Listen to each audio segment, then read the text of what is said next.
journaliste d'investigation, grand reporter, et spécialisée santé-environnement, et bon, plus de 40 ans d'expérience dans les médias, presse mainstream, bon, je suis journaliste. Et je me suis intéressée au vaccin à partir du moment où, dans les années 2000, il y avait des victimes des vaccins hépatite B.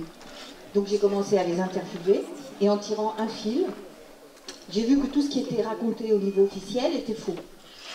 Donc à partir de là, j'ai commencé à m'intéresser à tous les autres vaccins.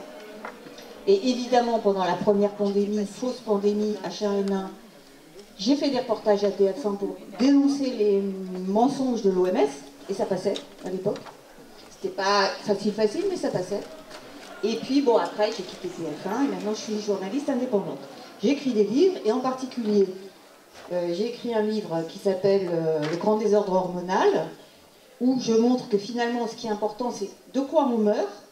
On meurt de quoi? On meurt des maladies cardiovasculaires et on meurt des cancers, qui sont des maladies causées par l'environnement. Et de quoi on nous parle à la télé? On nous parle de tout sauf de ça. Et en particulier de virus qui, eux, ne sont responsables, au mieux, officiellement, que de 5% de la mortalité. Donc on ne parle que des virus qui ne sont responsables que de 5% de la mortalité, et non pas des 95% qui sont la pollution chimique. Donc là, je parle juste, ce que je fais moi là tout de suite, c'est juste remettre quelques petites notions de base, et puis après il y a tout le débat qui va avoir lieu. Ce qui me semble important à expliquer, parce que tout le monde n'a pas compris ça quand même, c'est la différence entre un vaccin classique et un vaccin ARN modifié. Ça n'a rien à voir. Les vaccins classiques, vous voyez, les particules vaccinales, c'est ça, on prend des bouts de virus, on enlève la partie toxique, virulente, on garde la partie qui n'est pas toxique, on la met dans une seringue avec d'autres produits comme de l'aluminium, et ensuite on injecte.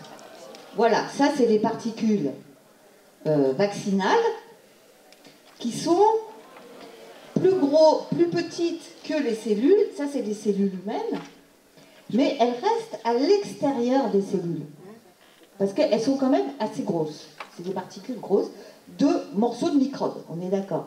Mais elles ne rentrent pas en principe dans les cellules. Il y en a un peu qui rentrent, mais pas trop. Bon, mais donc ça reste à l'extérieur. Et ça c'est les vaccins classique.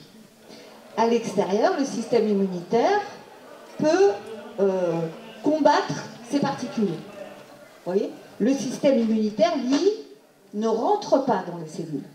Il n'entre pas dans les cellules. Donc il faut bien voir la différence. Là, avec les vaccins ARN modifiés, qui ont été mis en place pendant la période Covid, et encore actuellement, qu'est-ce qui se passe ici, vous voyez? Ce sont des nanoparticules, donc beaucoup plus petites que les particules des vaccins classiques, qui en plus de ça sont enrobées de gras, et comme c'est du gras, ça entre dans la cellule, parce que la membrane de la cellule, elle est composée de gras. Alors que ici, dans les classiques, ça ne peut pas rentrer. Ici, dans les vaccins ARN modifiés, génétiquement modifiés, ce sont des OGM, et bien là, ça va rentrer, et ça va rentrer en quantité énorme. Et à l'intérieur des cellules, le système immunitaire ne peut pas aller, donc il ne peut pas détoxifier. Et en plus de ça, ça va aller dans toutes les cellules du corps, ça ne va pas rester au niveau du bras. Et si ça va dans toutes les cellules du corps, ça va aller principalement dans les cellules qui sont elles-mêmes graisseuses encore plus, à savoir le cerveau, par exemple, ou la moelle épinière. Et donc c'est pour ça qu'il y a beaucoup de maladies dues à ces vaccins dans le cerveau et de tout ce qui est la moelle épinière, entre autres, évidemment, les ovaires, les testicules et compagnie. Donc voilà, ça c'est la première chose à comprendre, c'est la différence. Il y a plein de gens qui n'ont jamais compris cette différence, vous voyez? Et à l'intérieur des cellules, le système immunitaire ne peut pas pénétrer. il n'y a qu'une seule molécule qui arrive à faire la détoxification, c'est le glutathion. Le glutathion, c'est une molécule qui est fabriquée par le foie, qui sort du foie, et quand elle va, elle peut rentrer à l'intérieur des cellules, et là, elle peut détoxifier. Bon, voilà. Donc, moi, ce que j'explique, c'est de toute façon pour qu'on comprenne mieux ce que vous, après, vous allez expliquer. Que ce soit illustré de façon à ce qu'on comprenne mieux. Alors, donc là, on a vu la différence entre les vaccins classiques et les vaccins ARN modifiés et nanoparticules lipidiques. Il ne faut pas oublier les nanoparticules. Est-ce que c'est ce qu'on appelle l'ARN messager? Parce que là, oui. Alors, l'ARN messager, c'est l'ARN naturel. L'ARN modifié, c'est celui qu'il y a dans les vaccins, qui est une copie de l'ARN naturel, messager, mais qui en fait n'est pas de l'ARN messager. On a beau dire que c'est de l'ARN messager, ça n'en est pas, c'est de l'ARN modifié avec des bases à l'intérieur qui sont totalement artificielles et qui n'existent pas dans la nature. Donc ce n'est pas de l'ARN messager naturel. Alors je vais aller plus vite. Hein. C'est la courbe de l'autisme aux États-Unis. Vous voyez, hein, bon, je passe. Ça, c'est les résultats du vaccin, donc les effets secondaires du vaccin, ARNM. Vous voyez, ça, c'est tout vaccin confondu. On arrive ici, 2020, c'est l'année de la fausse pandémie. 21, voilà. Tous les vaccins confondus jusqu'à 21 ont fait moins de morts, ça c'est la courbe des décès, que le seul vaccin ARN modifié dans des nanoparticules ARN Covid. Vaccin Covid. Vous voyez la différence? Beaucoup plus de morts pour un seul vaccin que pour tous les autres vaccins en 30 ans. Et ici, vous avez le jour de l'injection, le nombre de décès. Et vous voyez que c'est d'abord le premier jour qu'il y a le plus de morts, et ensuite ça décline, deuxième jour, troisième jour, et en gros, dans les 7-10 premiers jours, vous avez déjà 80% des morts.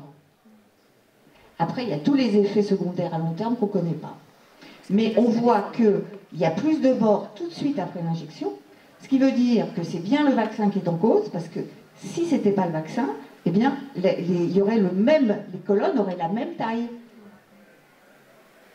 Donc je vais plus vite, je vais toujours plus vite.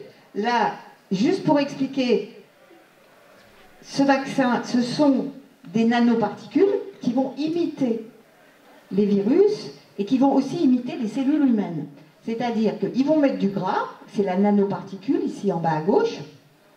Dans le gras, à l'intérieur, ils vont mettre comme un noyau, comme la cellule à son noyau, et là, ils vont mettre de l'ARN modifié, copié sur l'ARN messager, et ensuite, cet ensemble-là va rentrer dans une cellule humaine, et là, la cellule humaine va être supposée fabriquer la protéine spike, c'est-à-dire la pointe qu'il y a à l'extérieur des virus. Donc cette protéine spike, qui est une toxine, va être fabriquée par la cellule humaine, alors que la cellule humaine est supposée être protégée contre les toxines. Donc on fait fabriquer à la cellule humaine une toxine étrangère contre laquelle elle doit être normalement protégée par le système immunitaire. Donc automatiquement, il va y avoir ce qu'on appelle des maladies auto-immunes, c'est-à-dire que le système immunitaire va se retourner contre l'organisme lui-même. Voilà. Donc là, à gauche, le virus, supposé naturel, mais qui en fait est lui-même artificiel, et ça maintenant c'est prouvé, et à droite, la nanoparticule qui, elle, est injectée dans le vaccin. Et là, le virus, vous voyez, la protéine spike, c'est la pointe. Et ça, c'est toxique. Et normalement, quand on fabrique un vaccin, on ne garde pas la partie toxique du virus. On ne garde que la partie non toxique pour fabriquer le vaccin. Or, dans ce vaccin, qu'est-ce qui s'est passé? On a gardé la partie toxique, celle-là, la protéine spike, et on l'a insérée, la séquence génétique, dans les nanoparticules pour le vaccin. Donc on a gardé la partie virulente pour le vaccin. Donc, si le virus est toxique, à cause en partie de ces protéines spike, les pointes là, il est évident que si on garde les pointes, et qu'en plus on les multiplie, parce que là on les multiplie, et qu'en plus de ça, ça va dans toutes les cellules, beaucoup plus que le vaccin, que le virus naturel lui-même, donc il va de soi qu'on va multiplier la toxicité. Donc, la virulence. Donc, c'est un peu pour ça que, enfin, il va vous en parler tout à l'heure, Jean-Pierre, c'est que, normalement, on doit garder la partie, non, c'est ça qu'il faut retenir. Sauf si on veut fabriquer une arme biologique. Si on veut fabriquer une arme militaire, si on veut militariser un virus, si on veut militariser un organisme ou une toxine, parce que peu importe que ce soit un virus ou une toxine, de toute façon, ce qui compte, c'est est-ce que ça va rentrer dans les cellules et est-ce que ça va être toxique? La réponse est oui. Donc surtout si on garde la partie toxique. Et là, on vous montre comment justement ils ont gardé la partie toxique. Ça, c'est toute la séquence génétique. Vous voyez, c'est toute la séquence génétique. J'ai 2 minutes là. C'est toute la séquence génétique de cette protéine spike. D'accord? On l'a vu, la protéine spike. Eh bien, dans cette séquence génétique, il y a une étude qui a montré très vite qu'il y avait 4 insertions, qui étaient des insertions artificielles, qui venaient du virus du sida, le HIV. Alors, vous avez l'insertion 1, l'insertion 2, et l'insertion 3, et l'insertion 4. L'insertion 1, 2, 3 va se réunir en 3D pour former la pointe de la spike qui va rentrer, qui va reconnaître les cellules de l'immunité, les globules blancs, les T4. Et c'est ainsi qu'elle va se servir aussi des récepteurs des cellules de l'immunité et donc aussi entrer dans les cellules de l'immunité et les détruire. Ce qui fait qu'il va y avoir une destruction des cellules immunitaires qui s'apparente à ce qui se passe dans le sida. Et l'insertion 4, elle va permettre de rentrer dans les cellules. Et elle est aussi apparentée au virus du sida. Ce qui a fait dire qu'effectivement, ça pouvait être considéré comme quelque chose de toxique. Pour quelle raison ils ont fait ça? C'est totalement artificiel, parce que si ce n'était pas artificiel, eh bien tout le reste aurait été modifié par le temps. Or, le temps, rien n'a évolué. Vous voyez, quand ça évolue, un virus, tout évolue. Or là, tout le reste est resté intact, mais par contre, il y a 4 insertions qui sont des insertions du virus du sida, qui sont arrivées dans la cellule, dans la séquence génétique.